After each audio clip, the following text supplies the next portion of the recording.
Felicity Huffman has a big surprise in store for her fans. The actress is one of the stars of the hit TV show Desperate Housewives. Of course, you knew that. Now she's taking her talents to the big screen, portraying a very different kind of character in the critically acclaimed offbeat comedy Transamerica. In the film, she plays a man desperate to become a woman. You consider yourself a happy person? Yes. No. I will be. Miss Osborne, there's no such thing as a right answer in this office. Yes. I'm a very happy person. How can I help you if you won't be honest with me? You can sign that consent form, please. The American Psychiatric Association categorizes gender dysphoria as a very serious mental disorder. After my operation, not even a gynecologist will be able to detect anything out of the ordinary about my body. I will be a woman.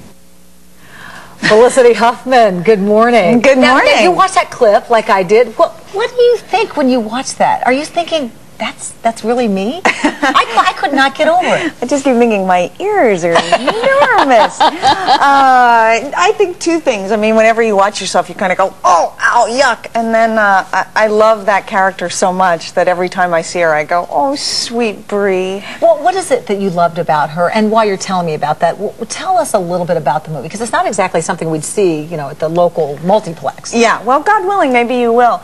It's an unusual format. It's a transgendered woman, so it's a man becoming a woman, but it's sort of oddly enough, it's a road movie, and it's a rollicking good time, and it's really funny, and it's touching, and I think it speaks to everyone. Well, why did you think that Brie is sort of this endearing character? What is it about her that you liked about Brie? Well, she's so brave. She's sort of like your sweet little spinster aunt who's conservative and scared of everything and goes forward anyway, and is sort of silly in her uptight conservativeness, and she's just endearing in that way. Yeah, how did you accomplish that? Because I know that you worked with a voice coach to lower your voice. Yes, Katie Bull. My gosh. Yeah. And then I was stunned by how you were actually a woman playing a man desperate to become a woman, because you actually looked very uncomfortable in your movements. Yeah, well, that's part of it. I did a lot of I read everything I could get my hands on, biographies, articles, I watched documentaries, and then I worked with some transgendered women. I worked with a coach that coaches men to become women. I went to transgendered conventions.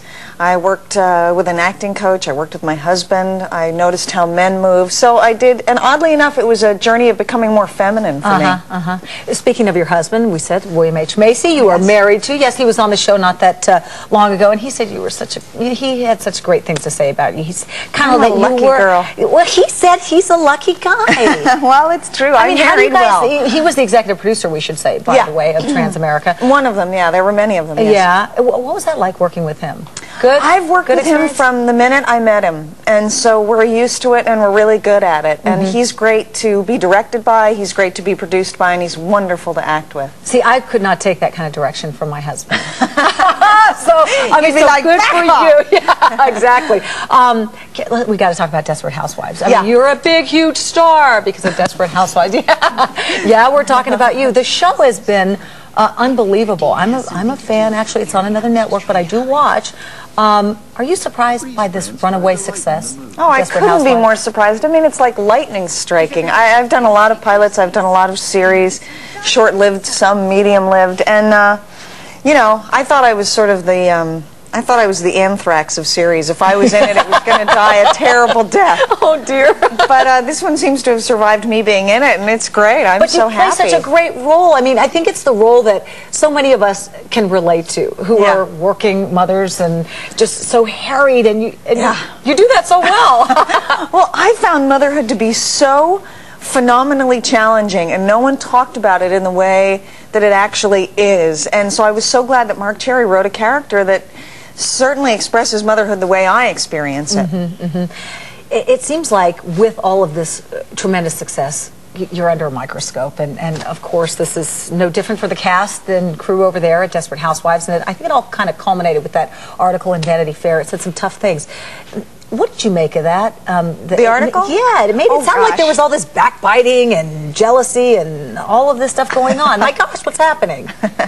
Well, you know, people have been waiting for us to fight since before we were on the air. I mean, there's always been, oh, they're fighting and they're not speaking, and she had plastic surgery and she's mad that she did. And so every week we're like, ooh, I wonder what we're doing this week.